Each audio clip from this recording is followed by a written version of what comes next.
Assalamu alaikum. This is the 19th lecture of vocabulary building. I hope you people have learned much.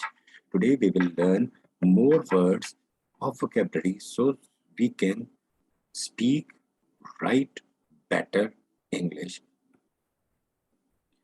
These are three words: assume, presume, augur, and augur. Assume means to believe on something without any evidence.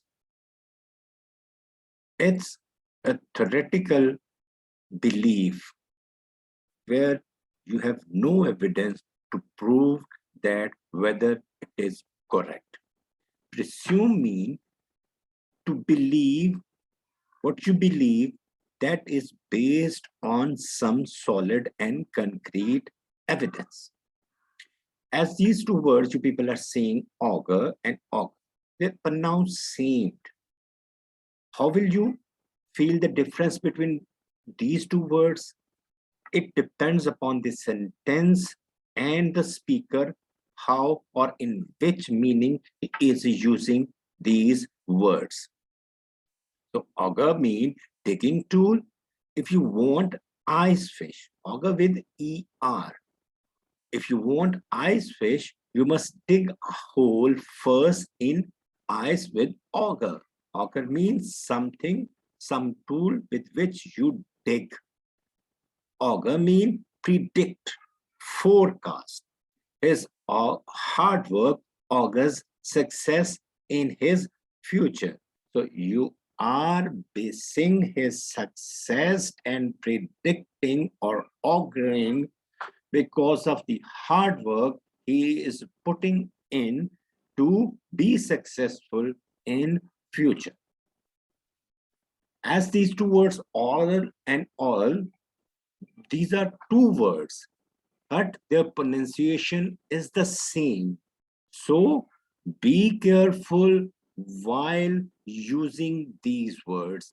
These two words have very different meanings. Oral mean O-R-A-L, having to do with the mouth, oral examination, viva. But if you mean oral, A with A, it is to hear. It is something to do with your auditory senses. Oral, hearing. It deals with hearing. Now, there are two words, a while and a while. The two-word phrase a while is getting pushed aside, by a while.